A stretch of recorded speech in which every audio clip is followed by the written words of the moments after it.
Hey there, Path Podcast listeners. This is your editor, Alexis Corley. This week we had some difficulties with our microphone, so we had to use our computer mics, which catches a lot of background noises that you usually wouldn't hear. We apologize for this inconvenience, and thank you for still tuning into the Path Podcast episode by episode. We hope that you still enjoy this episode nonetheless, and know that we will be back on the ball with great audio next episode. Thanks again. Welcome to the Path Podcast, where we will travel the lives of some bold women, from dreams to detours to destiny. She did not choose this path. This path chose her. This is the Path Podcast. Hey, welcome back everyone to the Path Podcast with your sister Arlene, your motivator, your confidence builder, the one who believes that purpose is bigger than obstacles. Today, I'm trying to learn how to jump right into my topics for sake of time and to allow my guests to speak more based off of their experiences and their path on what we're talking about today. Today, we're talking on a topic of normalizing grief, one conversation at a time is how my guest says it. Through the lens of an 8-year-old little girl, now who's a beautiful young lady, who wrote the cutest book ever entitled Grief on the Playground. And before that, she started an organization called Grieving It. We will talk more in detail about all of these projects she has going on later. Path listeners, let me tell you a little bit about my guest. Her name is Shanice McLeish. Shanice is a writer in her own stature. She specializes in conversations, proving that children too have feelings. I can so agree with that. Shanice brings extensive experience and effective leadership in grieving. She learned her lesson, unfortunately, at a very young age, like we said earlier. Her father suddenly passed away in a car accident at the age of 8. She was 8 years old. Ever since then, she has been a trailblazer in lending her voice to grieving children everywhere. Shanice has a Bachelor of Science degree in sports management with concentrations both in youth, recreation, and sports event management from Kennesaw State University, and a Master of Science degree in sports administration from Georgia State University. In her free time, Shanice likes to hike, cook, and spend time with her loved ones. Of course, and one of her hearts is volunteering alongside, and we will talk about this place later because she turned me on to it, called Kate's Club Buddies. We'll tell you a little bit more about that. And she also loves spending time with her dog, Rocky. She hails from Atlanta, Georgia, and I am so excited, everyone, to introduce to you and welcome in Shanice McLeish. Hello, Shanice, how are you? Hello, Arlene. I am doing well. Thank you so much for having me on your podcast and platform. Thank you. Like I always say, people may think I say this, but when I reached out to you after noticing your site and then to see that you had a book coming out, I was already bought into the topic because of grief. That is a huge thing. I started this year out speaking to someone on this very topic of grief. So this topic has been very important to me. And I think with everything that's been going on in 2020, let me also share today's topics that Shanice and I will just dig into is how she experienced grief again at the age of 8 and what it taught her, lessons learned after experiencing grief. And we'll talk about coping mechanisms for her and children and redefining the topic about grief for kids. As we know, everyone, grief is a natural response to loss. It's the emotional suffering you feel when something or someone has been taken away. And tell us a little bit about your story from the beginning. Yes, thank you. So, as you said, I mentioned earlier, I lost my dad, who was near and dear to me at the age of 8 years old. In my family, I knew before I even start there, Arlene, I promise you, I knew nothing negative or bad, or I knew nothing about grief. I knew nothing about loss. I knew nothing about sadness until the day my dad died. Yes. And that's most of us, Shanice, to be honest. Yeah. Yes. I think had my family was built up of my mother, my father, and I have an older sister who is almost 2 years older than me. And before experiencing this loss, I didn't know anything. yes, yes. My grief journey, as I'd like to call it, it really started from that day of waking up in a normal household, and then eventually my father passed away that same day. And you know With- what? And I heard someone else say, if you don't mind me interrupting really fast, I heard Absolutely. someone else say the same thing, that no one, you when they talk to some kids and most in adults, they'll go back and ask them, when was the very first time you've ever experienced such a loss? And again, that's why I can relate when you say that it was, that was the very first time, because a lot of us unfortunately had that very first time, some of us, because I was 12 when my mother passed. So I do understand and can relate so much to you saying, that normal family, and then all of a sudden. So I'm so sorry to interrupt. Oh, So not a problem. Listen, interrupt me all that you please. And I don't know if this rings true for you as well. Before the age of 8, I did grow up going to funerals, understanding that people have passed away, and yes, being a part of that experience of death as a whole. I guess I could say for myself that it rings true that I'd never experienced it to an immediate response in my body, in my life, that changes didn't come about from other people's death. exactly. So wonderful. I love the way you said that, how it changed in your body and your life. That's a different type of emotion when it was that close and impacted you that much. Because as you know, you and I spoke earlier, so understanding, once you go into your story of your relationship, of course, with your Absolutely. father, we all will understand more why you're saying that. So I do understand what you're saying. I felt the same way. I love that. And Yeah. I'm going to piggyback off of exactly what you just said. So, for your listeners, I can explain this a little bit deeper. My father was truly my everything. As a young girl, his daughters was everything to him. Like, we were wrapped around his finger and he could do anything about it. Uh-huh. He would take us to school in the morning. We are a two-parent household. He'd take us to school in the morning, take us to the bus stop. Every day we'll go to school. He'll stop at some restaurant to get us breakfast because Oh, we were so spoiled. it um, sounds that way. yeah, everywhere that he turned, his girls are with him by his side, and he loved that. So our family, we thrived off of that, knowing that we have a stable home, a stable family. And when you lose somebody that is so like in your day to day, and I know that we all understand that, it changes a lot. And for me, I wasn't as close with my mother growing up because, like I said, my dad was just there all of the time. My mother, she worked multiple jobs, and Mhm. that was to support our family. Yes. And changing after my dad passed away, I honestly had to relearn how to be quote unquote a mommy's girl. Oh, yeah. Yeah. Wow. That's something I've known. Some people just don't think those roles where a father can be so nurturing, like most mothers, we always put them in that bucket to be the nurturers. Yes, Dad is the one that's mostly just the one out of the house more.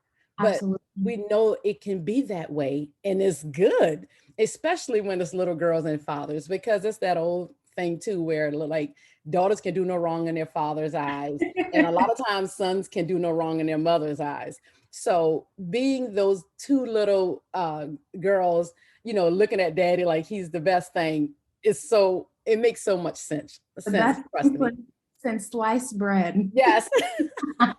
You would understand that. You remember that slogan, that saying as well. And you know, the other thing also, I just love when fathers can be so nurturing and show that softer side that most people don't think they have, but we know they do because we were raising homes with a lot of them. And I always say, and let me just say this, Shanice, I don't know if I mentioned it to you. My father just passed in 2020. And Mhm. thankfully we had him, much longer than, with my mother. And so still my dad was that strong, rugged man, but still we saw that other side of him and coming home, I love you, and, walking out. So I love to see that softer side of a father, especially with their daughters.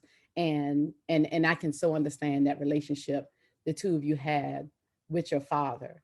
So thank you for sharing that. So definitely that day, when you go back to that day, you said it was just a normal day, getting up like normal for especially a little 8-year old. And if your sister was around the 10, 11-year old age group. So it was just getting up like a normal day.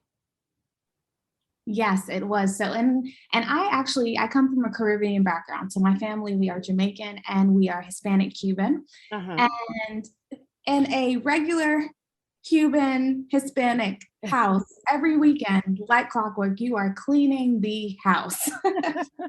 You wake up cleaning bathrooms, folding laundry, doing everything you do to tidy up just so that you can get ready for the next week coming in. Yeah. And waking up that morning, it seemed to be normal. My mom is around the house cleaning. My sister and I are getting ready to start, our weekend duties, I would say. Yes. And my dad was not home. So while my mother was going about and taking care of the household, I could say, my sister and I, when I can only speak for myself in Of this course. moment, we noticed, or I noticed the panic of, where is your dad? I noticed and I overheard my mom calling all of his siblings, calling his friends. Have you seen him? Where is he? He didn't come home last night. Yeah. Yeah. And it really ties in so closely, and how it shows how my family is so tight knit, because the night before, it was my aunt's, which is my father's sister. She had a big birthday party for herself that none of the kids were invited. So it was an Of course adult not. only party. And our family being so tight knit together was just like, oh, wow. So you guys are leaving us out. That's fine. No big deal. Yeah. And something happened with our babysitter where my mother, she couldn't attend with my dad. So my dad went ahead of her. Okay. And my mom stayed behind and stayed with the girls. And so this was the reason my mom was calling everybody that we knew, Of because course. everybody was in the same building with him. Exactly. And he didn't make it home. So fast forward a couple hours in the day, my mom, she scooped my sister up. I don't even think we finished cleaning the house, if anything. She put us in the car. She drove us to our grandmother's hair salon and dropped us off with everybody that we affectionately grew up with in my grandmother's hair salon. They've known my mom, my dad, my sister, and myself since we were babies. And so as we were there, my mom left, and I recall being there with my cousin who lived with us at the time. And I want to say she was in her early 20s. And randomly, she was on the phone and yelled out in front of until like we were in the back room, but yelled out so loud, "Mackie's dead." My father, we call him Mackie affectionately. Yes. And I recall the world just stopping. I mean, this little 8-year-old girl inside of me, I heard the words that came out of my cousin's mouth. Yes. I'm seeing the expressions of everyone in the room. Like, imagine a salon full of stylists, customers, everything stopped, because everybody knows my dad. Everybody loves my dad, because he has that type of energy where you meet him, love him. Of course. And everything stopped. My sister, she had her moment, and I recall watching that. And as an 8-year-old girl, I didn't know what to do. I was just really standing there in awe, trying to really piece together what is happening. Of course. Let me ask you that. I'm sorry. Even when you say you can go back, I think we all who have experienced it, especially us, some of us who like yourself who experienced it at a young age, Mhm. does that emotion ever come even telling the story? Do you feel like you can be right, you back to that place, that 8-year-old little girl, and or that feels some of those emotions, not the same, of course, because you're doing a whole lot of work, I can tell, even being a young lady and helping others. But do you feel that emotion somewhat still when you Every tell the time, story? Yeah. Arlene, every single time. And I can close my eyes right now and picture it I would say in my head clearly. Yes, of course, of course. That's And understandable. it's funny to say that, but Arlene, if you asked me what I had for dinner last week, I have no idea. Now, see, I would say that's on. I should be able to say that, Shanice. A little bit older, way older, but I do. I can relate to that part also. Trust me. So the things that left a deep impression in me, I can, especially from my childhood, I remember those things so clearly because that's when I was happy. Of course, of course, Mhm, and that's absolutely. understandable for anyone out there listening, and can relate, or if you've lost anyone or anything that is so meaningful to you, anyone could understand. We know where we were. We could probably smell certain things if it was in around us, or we can hear certain noises that will remind us. I know sometimes people like to call them triggers, depending on what it is, and there people can get through those feelings. It's just that we know how to manage them better. And still there will be times when it will touch us differently, because every day can be different, where sometimes even to this day, I lost my mother. It's been 30 some years now, and I can still cry at certain instances. Who Mhm. know? I don't know what would cause, well, certain things just causes it. And I'm okay with that now because I miss her. I Yeah. love her. I miss her. I miss that touch. I miss her, that love of a mother at the time, even at my age to this day, and there are so many events that I wish she had attended, my daughter's birth, of course, and her graduation, and it just everything. So I know the feeling of going back to that. They say sometimes you do go back to that. For you, that 8-year-old little girl, I go back to that 12-year-old little girl who lost her mother. So I understand. And that's why I wanted to ask if you feel something, if there's something, is there a feeling in you that rises once you tell that story again? And So, I believe in that, Arlene, so much because it is so important to know that we experience a level of trauma at that age. And it's yes, important for us to, I'm not saying it's important to relive it, but it's important for us to acknowledge that. acknowledge it. That's the word, acknowledge it.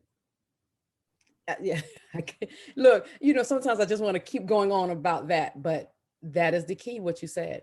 That's the most important part.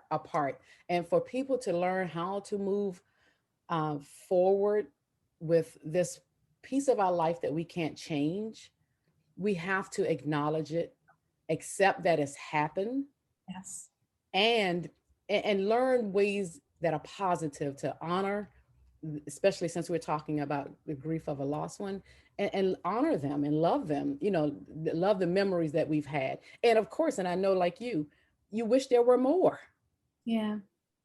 Being only 8 years old, you can think of all the firsts that you wish you and your dad could have created together.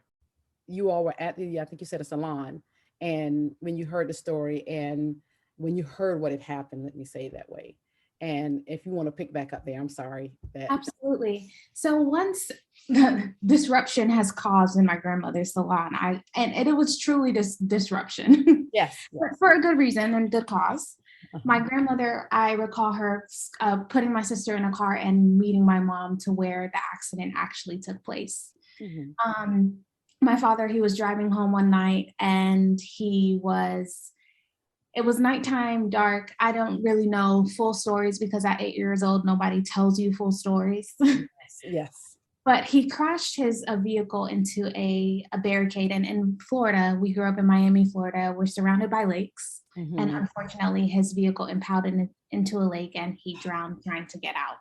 Oh, so sorry to hear No, thank you. that. As soon as we arrived, my mother, everybody that I knew, my mom, my uncles, my aunts, my godparents, my grandmother.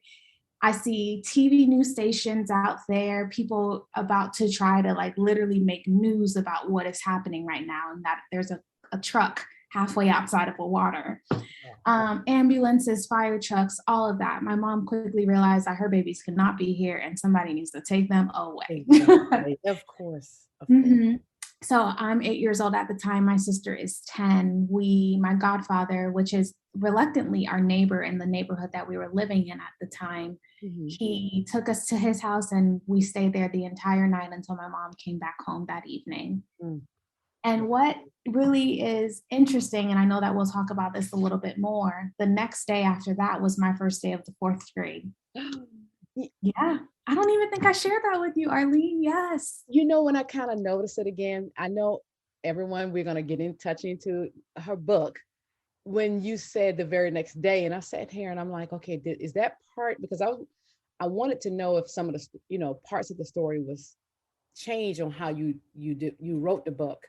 Yes. And I was like, oh my God, I hope she didn't have to go to school the very next day. Listen, Caribbeans in education, they don't play. That is true. That is so true. And let me tell you, I shared a story with you that my godson, and ironically, how his story and mine are so similar. And it's crazy that we were the same age when his mother passed, who was my best friend, one of my best friends. And so when she passed, he went to school the next day.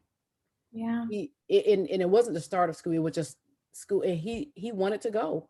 I think the one thing like he did, like I did, when I found out, when I got the news that my best friend, because that was one of the other bigger, I've had, like you said, I had very people close to me that passed, but she was that person, I think, more in my young adult years, that it impacted me so much. Okay. And it was so different for me. But the point I wanted to make is when I even found out that she didn't make it, I was at work. I didn't leave. Even the person I was working with, my boss, she said, you can leave. I said, I felt like I needed to be doing something. Mm-hmm. I just didn't want to, at the moment, I didn't want to process it. Let me say it that way. I knew it was, I believe what they said.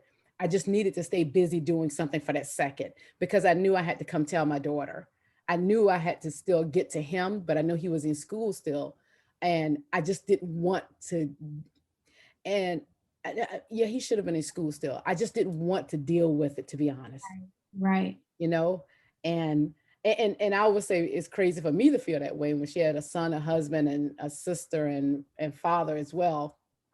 So, but still, she was like my sister also to me. I just didn't want to deal with it. So I can't imagine that you had to go to school the very next day for an 8-year-old little girl. Did anyone talk to you that night anymore, or you rested and still got up the next day? I cannot confirm nor deny, because I cannot remember that. Understandable. Mm-hmm. And it's so, you're only 8. You got so much, it was so much going on in that moment. I can understand if they didn't, because I'm sure your mother and the family was trying to process it as well. And the one thing you said I wanted to touch back on, you said, no one tells the full story to little ones. And I was listening to a podcast on some people who deal with grief and young people. Mm-hmm. And the one thing they said too, we're going to always tell stories appropriately for the age group, of course. And I'm sure, some of the work you've done working in Kate's club, you know this better than I, being around it more. But I heard them that they said, still tell children, be honest, but then sometimes be respectful to ask, do you want to know? Because some of these ladies who were talking about kids who had terminal illnesses, and so they urged the parents to even talk to their kids to say, do you want to know what's going on? And like, for one example they gave, where a young boy said no, he was just playing, he was just a child, and he was like, no. But they said, ask for their permission. And some kids can't take it, because I hate to go into different stories, but there was another guest of mine who had breast cancer. She told me her son told her he wanted to know, don't lie to me. I love that. he asked her, are you going to, he wanted to know the truth. And so she said she had to tell him. And same with me. I'm happy that it's every child knowing what they can and can't take. So everybody out there, we need to understand that everyone is different. Everybody's stories are different. We can say there's some wrong way of doing things, but who knows, there's no perfect way, I'll say, to tell a child, and go into so much more details. So it's just knowing your child and understanding maybe how much they can take, and possibly then asking, and just finding that right way to talk to a child at 8 years old, for example. So, and I'd love to piggyback on that, Arlene. I think it's so important, and I'm going to start with the first half of what you were saying, that you have to tell them the truth, because yes, and it's so important to respect their boundaries and what they want to know, and asking permission is amazing. I love that. yes, And I also see on the opposite end, in working alongside and at Kate's Club and volunteering there, I see on the opposite end of that spectrum is parents that do not tell their loved ones or the kids what has happened, for them to experience a loss. For example, if it was a case of homicide or suicide, kids yeah. aren't really going to know all that information. And what happens in that space is that they start to make up stories. Yes, It's true to them. They don't really know, but it's interesting. As a child, we can know as adults and volunteers how yes, their loved one has passed on. But when you actually are with that child, working with them, and they share stories, those two stories don't correlate, and it's normal. yes. It is Oh, normal. that is so true. And that is some of what I've heard too, that they said. And Mhm. where you said it, they will start to make up stories to fill in those spaces because they don't know. And there are some kids who are more in tune to try to figure it out. Some kids will just go ahead and play, and just, not just play, but just go about their days. But some kids need some more information. And like they said, it's some ways you can understand and talk to them to understand. Maybe in a case, if someone commits suicide, is saying, some people have problems in their lives, and some people they try to, you know they don't know how to deal with it. and Right. and and we wish they would talk to someone sometimes that helps. You just find those right ways. I'm not no therapist or anyone else to say everyone out there, but I was listening to some where they were just saying it's a way you lead into having to fill those gaps, like I think what you're saying. So they Right. don't make up stories to get them to try to see, not that we want them to understand why they made a decision, because we can't say that, but just to help them understand that too, these are some of the reasons why some people may do this in the appropriate way of saying it. Oh, but yeah, And that's creepy. I can tell you so much more. And speaking on the situation, that there was a story that you just shared, that the little boy, he wanted to know more. I Yes, believe that is it's so beautiful to me, because one, yes, as someone that lost a parent at a young age, and I know that this rings true for you as well, we mature so much quickly. We yes, mature quicker. yes, We acknowledge that grief and loss, it changes us. completely. it Mhm. it is a change that we wish no one would have to go through, but yes, we grow up differently, and we mature a little bit faster, like you said, because now we have to, that void that is there, it is, it's like you now have, like your dad used to take you all, like you said at one point, to school all the time, and you were always doing stuff. So now it's just like that person is not there, unless, and you don't want somebody like really just filling that gap for him. But Right. there's, it's going to be, you have to do some things now, maybe yourself, that dad used to do, and or mom doing it more now, and trying to do both as well as still work like she's working. So yeah, it is key. And that story always resonated with me when my guest, shout out to uh some bunny awesome, and that's the name of her podcast, and she speaks to women who have gone through breast cancer. And her son, I told her I was so impressed to hear that same thing, that he told her, do not lie to me. Tell me I the love truth. that. And I'm literally, thankfully, my heart warms. yeah. And thankfully she is vibrant and still here and doing wonderful things, and so her son and her daughter as well, and husband. So wonderful, wonderful family from just connection. So definitely I understand exactly what you're saying. So let's go into you might have touched on it, and because I want to go into at a point where you're 8 now, you started a new school and you're moving. How was that? Were you able? How did you function? Let me say, at least just that first day, and then going up into the years after that. Oh, I do not. I think my functioning was zero to none. How about that? Yes, yes. Um, I I would- recall I recall that day and many days in that school period. And really, this is how my book, Grief on the Playground, was birthed, of my experiences going back to school. Mhm. And I recall having my head down in class all day, every day, and crying. Aw. And I know that there was times that we had, my school at that time, we were blessed to have a playground and a blacktop and all of these great extracurricular things. And Mhm, mhm. when we were outside and after school program and like had breaks, I recall myself sitting to the side, being away from everyone and Mm. waiting to go back into class. And I know and now that I share that as my experience, I know that's the same experience for other people as well. Yes. And everyone, and look, I want to jump into the book because if you, even your, I mean, it's the illustrator.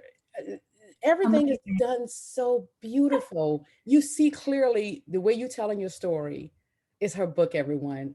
And we're gonna, I want you to go out. We're gonna go ahead and say now, go to Amazon. We're gonna give her website and every place where you can go get this book, because unfortunately there are so many other little kids that is experiencing this, like she said.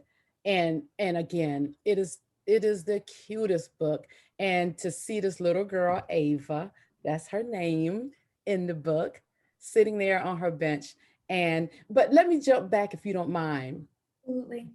Did Grieving It, you have an organization called Grieving It. Was that, did that came before you decided to write the book, or were both happening at the same time? Grieving It was the initial start. So grieving it for me, it came before Grief on the Playground. Okay. Okay. And I created Grieving It because I really wanted to create a space where people literally knew that they can grieve and express how they felt and their loss and their happiness and their pain and all of the Mhm, positive and negative aspects of what comes along with grief and loss, mhm, and that they know they had a safe place to go to if they needed to. And really my main focus was just getting grief activities and resources out to people where they can, if they're struggling with this, you call this hotline. If you need something for kids to do, like a coloring sheet or something that explains grief to them, mhm. or, you know, just different activities for teenagers and for adults, like journaling topics or things of that nature, to be all free. I Yes. don't have it. Like, it's all yours. That is And wonderful. That's a heart for it, you can tell. absolutely. So that is really where Grieving It started on. It really started in the social media space. Yes. And then when, unfortunately, coronavirus pandemic came around, I realized this is a great need. Like, Yes. we need these things because it's not really talked about often. And now that we are, thank God, we're in a space where we're now normalizing grief and Mhm. we're having those conversations that are really important to have. And I say this to my mom affectionately and often, we are a part of a generation where mental health is important. And I love Yes. Yes, that is so true. I totally agree with what you just said. that. And again, like you said, I'm glad it's getting to a place where we hear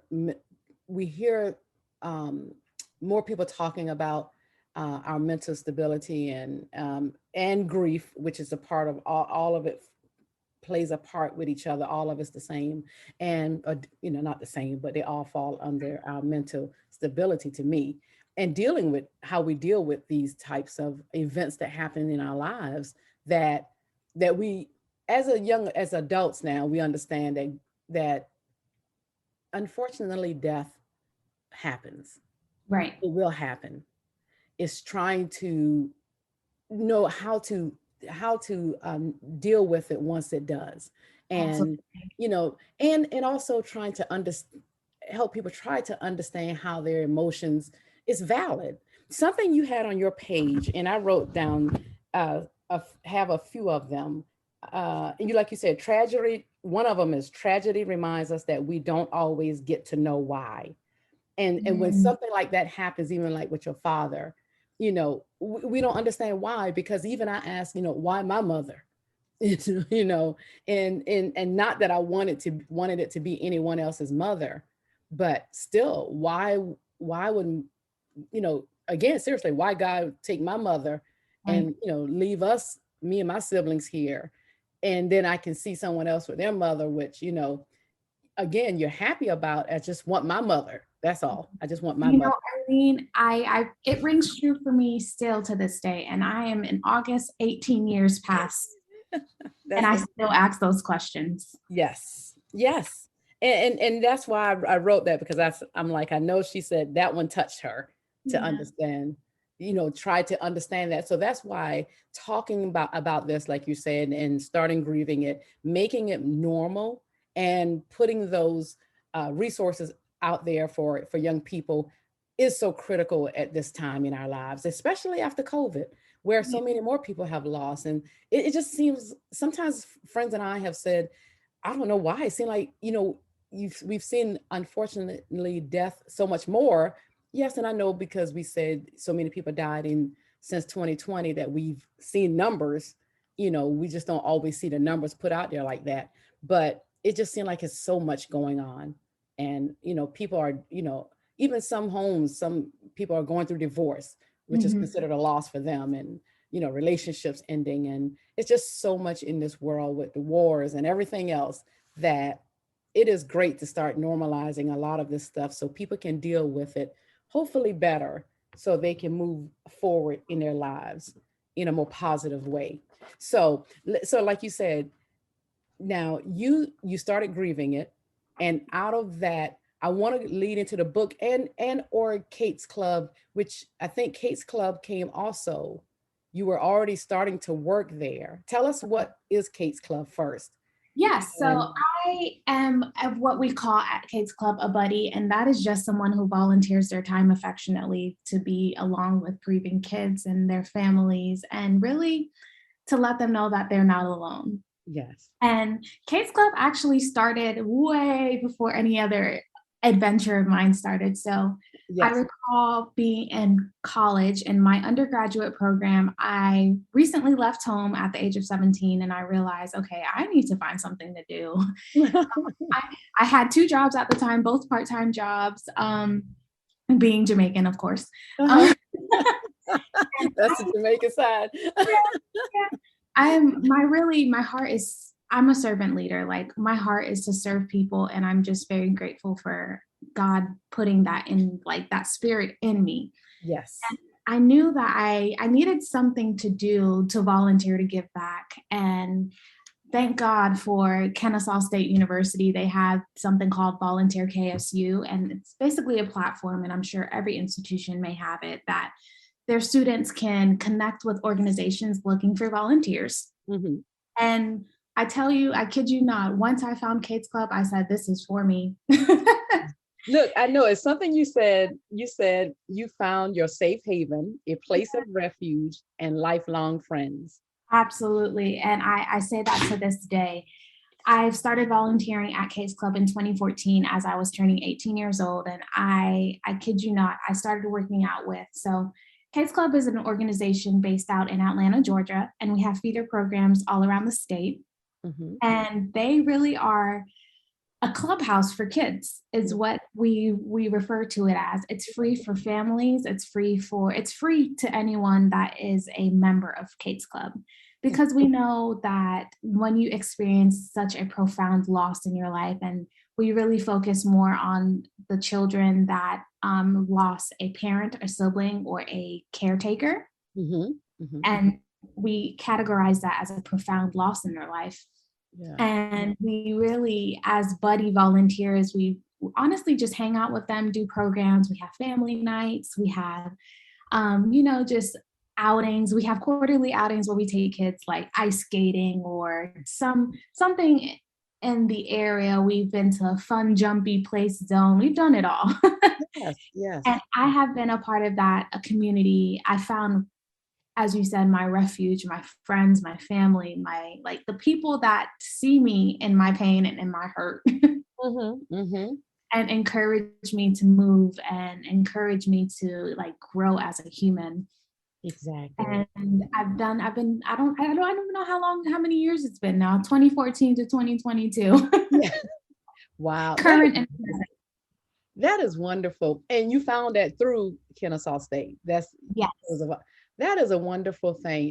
It's and just to see how perfect it fits with Absolutely. already what something you've experienced, you would understand how, and you can relate to young people who have gone through different things. Just you can relate on a different level. Absolutely. And you still to this day you get excited about it. You can tell someone who's passionate about this lane of helping young people, especially, even though your book, like you said, it's for everyone, really. It truly is for everyone, because some people, even some adults, may not be able to articulate or just express their feelings. And what better way than to go to like a childlike mind to think that is truly how I feel. Yes. Like one of my other guests who wrote a book, and it was short stories from her, what her 4-year-old said, and then later on it was from a parent's perspective. And we love to keep joking. Someone said to her, like, who knew we had so much in common with a 4-year-old? And how it's just how it's seeing a glimpse of our father in stories from her 4-year-old. So sometimes going back to that childlike mind helps us to understand some things and make it more simple, because sometimes we make things more complicated than it should be, some things. But and something you said earlier, Arlene, you said you always go back to that 12-year-old self, and I always go back to that 8-year-old girl who lost my dad. Yes. And that rings so true in this moment. Yes, exactly. So you were working at Kate's Club already. When did the idea finally come? I'm going to write a book. Or was it always in you? Were you always a writer? You did say that. I know you are a writer, but were you journaling and always journaling feelings and had this dream to writing a book? Man. Oh, such a great question, because I don't know if I have a straight answer for that. I never envisioned myself becoming an author. I think that is a God thing and one of itself. Yes. And I'm so grateful for that. Exactly. I did know through volunteering and, talking to my other volunteer buddies that I did want to do something, because growing up, I want to say it was a couple years later, I recognized how much it irked me that people, and meaning really just adults, how much they spoke up for how children feel about when they lose someone that they love. Wow.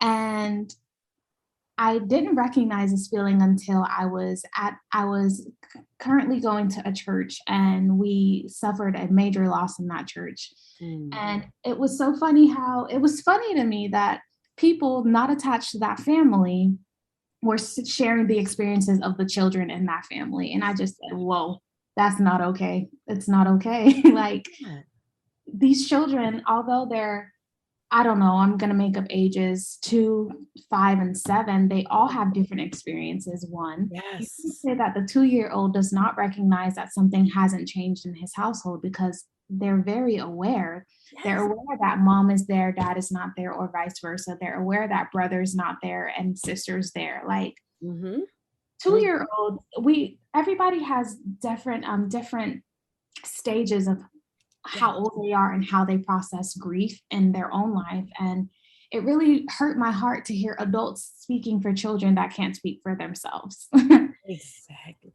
Oh my God, that is so critical. But go ahead. I'm sorry. Yeah. And I didn't know, I tell you, in 2019 or December of 2018, no, I'm lying. December of 2019, just as COVID was, turning around the corner for us, because in Atlanta, we didn't shut down until March of 2020. December 2019, I was on a trip with a group of my close friends that I grew up with since like 10 years old. And we were in Colorado. And I don't know, God just put it in my spirit and he said, this is what I'm going to do. And I said, I'm going to go back home and this is what I'm going to do. Wow. I'm just going to say yes. And it happened. I came back, in January, I had a lot of short stories. And then as I was going back in, talking to my editor, I said, this is the one that hit my heart. And like it attached itself to me. And I said, this is it. Wow. Grief on the Playground was born from that moment. And I kid you not, it was a God thing and not a me thing. Oh, I believe it. Oh, you preaching to the choir when you say it's a God thing. And that's how he places it in us. And again, I always tell everyone, that's why my daughter kind of laughed at me when I first wrote certain things down when I wanted to do the podcast. And I said, she did not choose this path chose her. Yes. And yes, sometimes we would not want the path that we're taking sometimes. A lot of times we don't. But it's God gave you this path also because he knows, okay, he at the appropriate time, it's that still small voice, that still voice speaking. And look at what came out of it. This book that's going to help so many that so many could relate to. And that is a wonderful thing. I believe it's a God thing. And you said you were on a trip at the time when it came to you? Yes.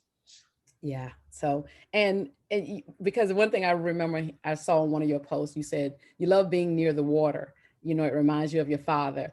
And it's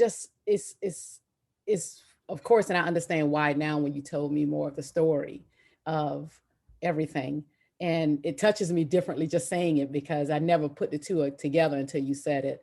And then going back to that post, because I wrote that down, that you said you feel the closest to him. And I know it's everywhere, but there, I bet it's a different type of feeling. So I'm not shocked that came to you on that trip and where you were.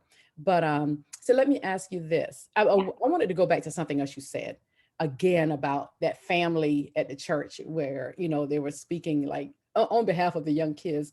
Yeah. And I was listening to everyone talk about how, again, we help children or talk to children, so they said the same thing, that we, again, when I was saying, ask children how they feel, ask how much information they want to know, let them be able to tell what they think is happening if you've given them some information, and be honest with them, like you said, because every child is different. And they said their experiences are different, even in the same family, every child is different. So that's why we have to make sure and handle them on the level of where they are. Yes. So again, when you were given God gave it to you to write the book, what were some of the first things you did? You had the title already, or you just started, you said, writing the short stories and then the title came? Yeah, I would say the latter. I was writing a story and I knew that I wanted it to be based really, and just like the question you had earlier, I really wanted it to be based on my true experience, and Grief on the Playground to me is that. Mm-hmm. It was, it is me. Yes, it is. And it is also me and what I wish educators did for me. Yes. So it's everything that I did not receive. Exactly. That I wish I did receive. And who cannot, and as you go through the book and you read that, you recognize that it takes place on the playground. Yes. And children, that's where we know as a safe place, as a haven. Mm-hmm. Mm-hmm. And the title came there shortly thereafter. That is wonderful. And you know what? And sometimes some of us, we think we have to have that title first. And maybe for some people, they do have it, which is good. Yeah. Or I always tell my daughter, just write things down sometimes. Yeah. It may not be perfect. You may use some parts out of the different things you think of. Pieces will come from it. But I love the fact, yes, like you said, most of those things you can see, that's a wonderful place, a happy place that children think of. That's why I think your title is so, it's so fitting it's so fitting. And it's so fitting how you used it kind of to relate back. You went to school Mhm. the very next day, like you said, and and you would have your from what you told me, your teacher, you didn't have a teacher do this, but this is what you wish would have happened, right? Absolutely. And it's so well said. I love the way the story, everyone. If you get the book again, it is When so, you get the book. huh? When you get the book. When you get that book, yes. No, you're right. Thank you for, I stand corrected. When you get the book, and I'll say this right here for all the audience out there, if you email me and the very first person that emails me and ask for a copy, I want to donate give a copy to a listener who may have someone that they would love to share this book with. You just need to send your information to me at thepathforward@gmail.com, and or we'll give you Shanice's information. If you reach out to her and she's at Arlene, they said they listened to the podcast and they're asking, and whoever is the first one that contacts me, I will send you this book for your beautiful little girl, boy, or for your 20, 30, 40, 50-year old who still needs to understand, like she said, this book is for everyone, how to deal with grief and to support this wonderful young lady to put out more information of what she's trying to do to normalize grief for something that everyone has to deal with in their lives, of course. So tell me this, with some of the young people you're working with, let me tell you, Shanice, and I know for sake of time, I'll be trying to wrap it up because, like I said, I could talk to some people, everybody, forever. Eileen, And- they need to know that we can spend hours on the phone. yes, look, everyone. The first time Shanice and I spoke, you would have thought she was one of my age and talking. And she's so intelligent, of course.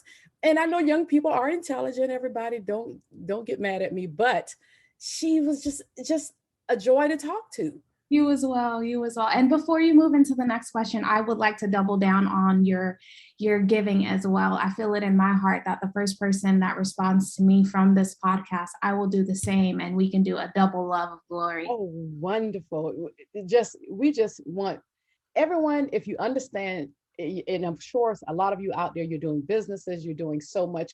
We're all called to something. Absolutely. And when you have a heart for it, that's what you want to do. You just want to give to people if you can. Absolutely. So, and we ask that with doing that, and if you reach out to each one of us, that you share it with someone else, to ask them to go support Shanice and what she's trying to do, so it can help so many more, because we don't want it to stop there. So we definitely thank anyone out there who will definitely support Shanice and the wonderful things that she's doing. So thank you for that, Shanice, too. So let me ask you this, in the sake of time, with working with some of the young people you work with, or even just in life with family, it's still a heavy topic. I always tell people this is such a heavy topic to deal with a lot of times, because it deals with grief. How do you leave Kate's Club? Of course, seeing kids smile is a calling. I know all of those things are because of what I do, but how do you still rejuvenate yourself to say, okay, just to feel good? Does it feel good just to see when somebody come through some things? What helps you to be around such heavy topics, seem like sometimes so much? Really, Arlene, I think the underlining thing that helps me is to know that I'm not alone, one. Yes. And in return, I know that with me being there supporting other people in their grief, they know that they're not alone. Exactly. And I think that is my overarching goal, like, especially for Grief on the Playground. I had two main reasons as to why I wanted to bring that. I wanted to birth that into the world. And the first one was because I want children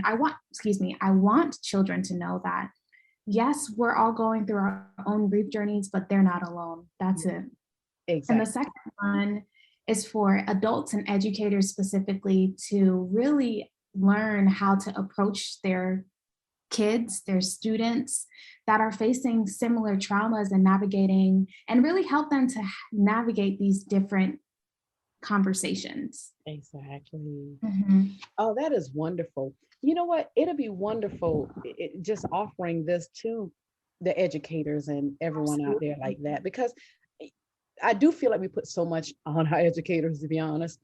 These are the types of things that I think would be helpful.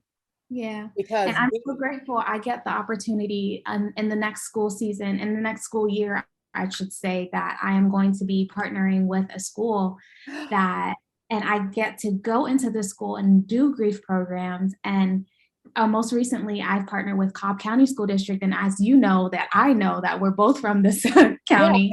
And Cobb County has really taken a step, and they offered and they bought my books to put into each school that has a grief program. And that is huge. Huge.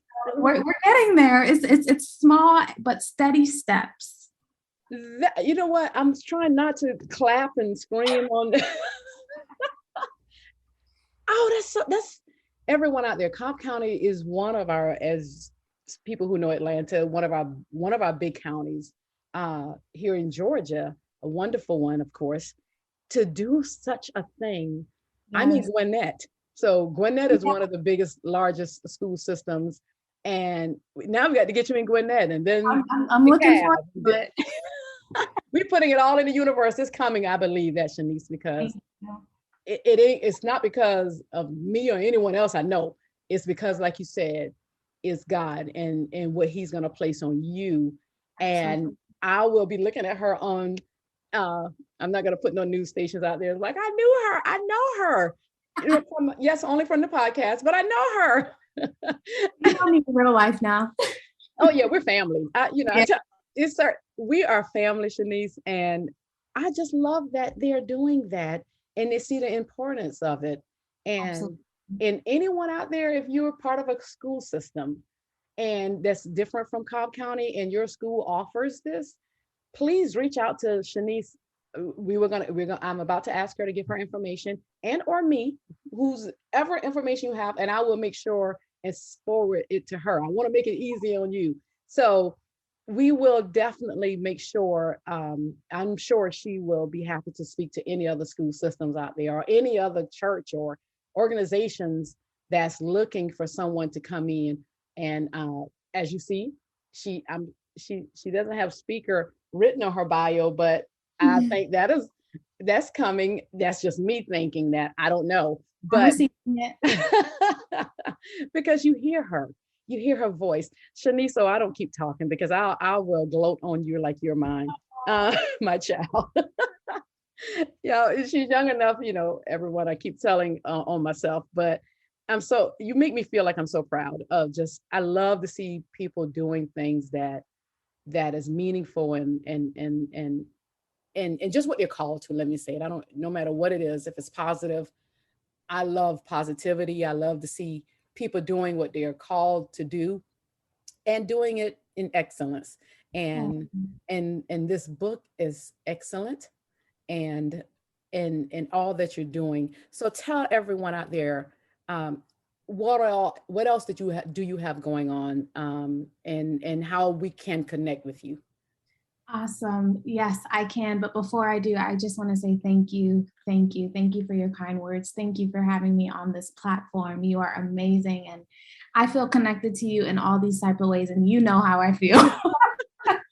And I'm really grateful for your platform and for the work that you are doing. Thank you. You're welcome. Thank you. Okay. So yes. So people can find me, I feel like, very easily. We are on Instagram, we're on Facebook, and we are really trying to push in getting more educational tools out into the community. I think that is where it starts and where it is so important. Every community has been affected and changed by our current circumstances and the world that we live in right now. So on Instagram, you can find me at Grieving It. And that's GRIEVINGIT. That's Grieving It. And you can also follow our book page, which will change soon. And I'll share a little bit about that. But our book page is Grief on the Playground, the book. once, and I'm saying this and I'm speaking this into my existence, Arlene, Yes. once I do have more educational tools available, I will be changing that to Grieving It books soon to come. Yes. Yes, and I ring true. Anybody that the first person that reaches out to me, specifically, you can email me at Shanice, that's SHANICE at grievingit.com or grievingit@gmail.com. I will make sure to be checking both once this podcast airs. And then I will send me your name, your information, and then I, as just a loving gift and a thankful gift to the Path podcast, will send you guys a signed copy of Grief on the Playground as well.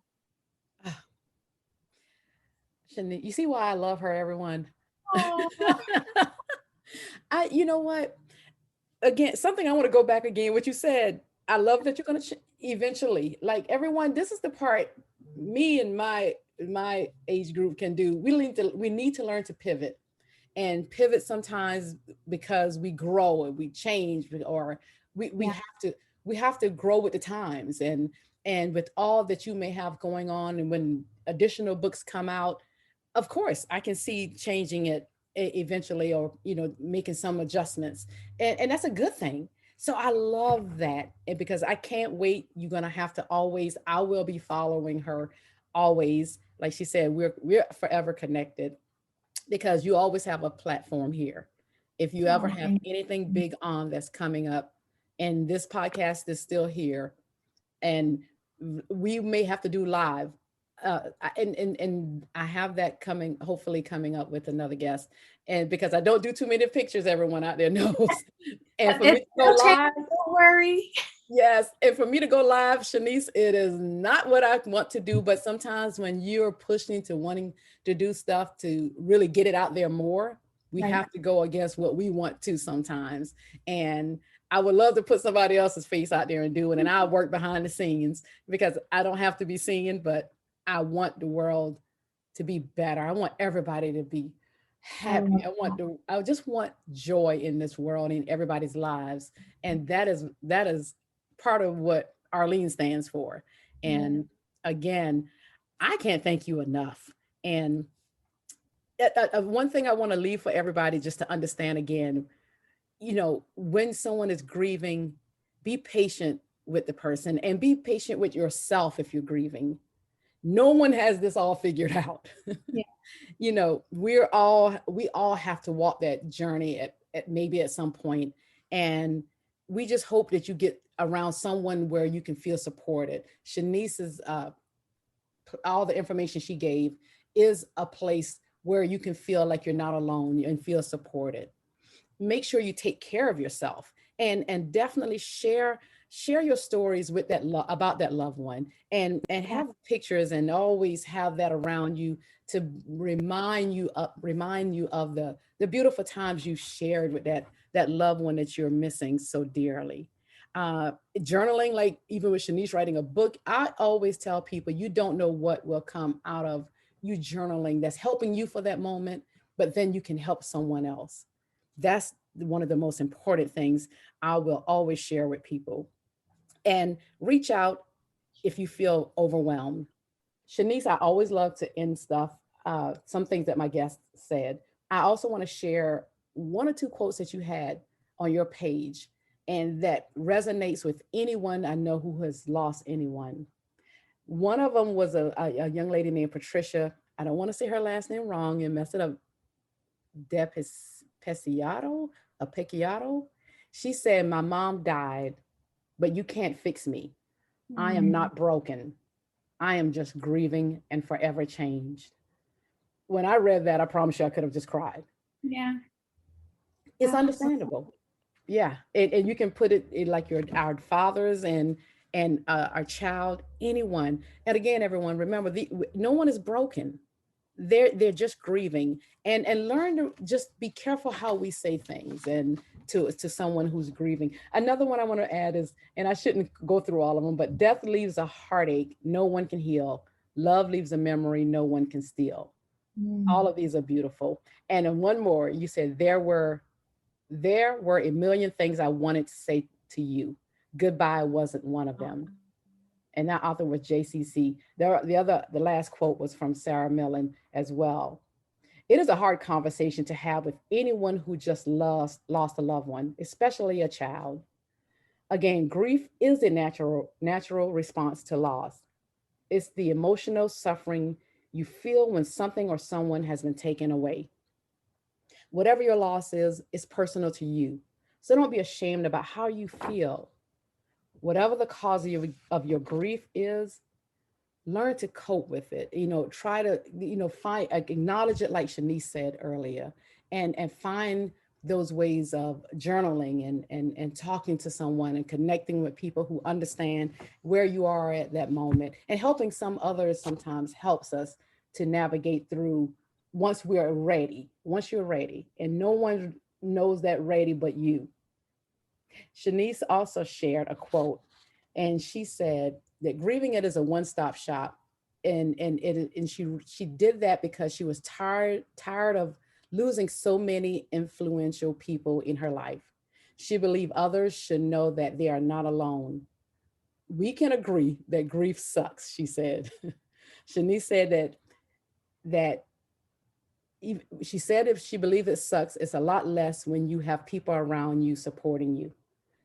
Shanice, I couldn't have said it any better. Yeah.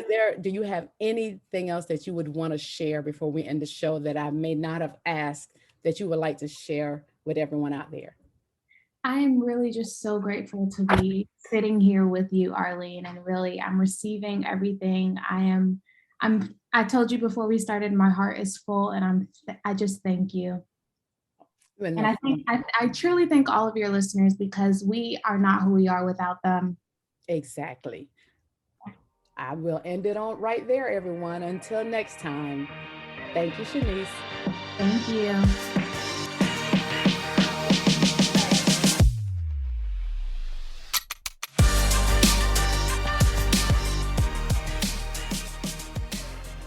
Thank you, everyone, for hanging with us. Don't forget to subscribe and leave a review on Apple Podcasts, Spotify, Google Podcasts, and other platforms, so you can stay up on our bi-weekly real conversations with these bold women. You can follow The Path Podcast on Facebook at The Path Podcast, and on Instagram and Twitter at The Path_podcast. And if you would like to be a guest on the show or have questions for a future show, you can email us at thepath4ward@gmail.com. That's thepathforward@gmail.com. And if you're looking for a speaker or you're in need of a life coach, please reach out to me. Again, at thepathforward@gmail.com or at ACKORLEH@gmail.com. Thank you. Until next time.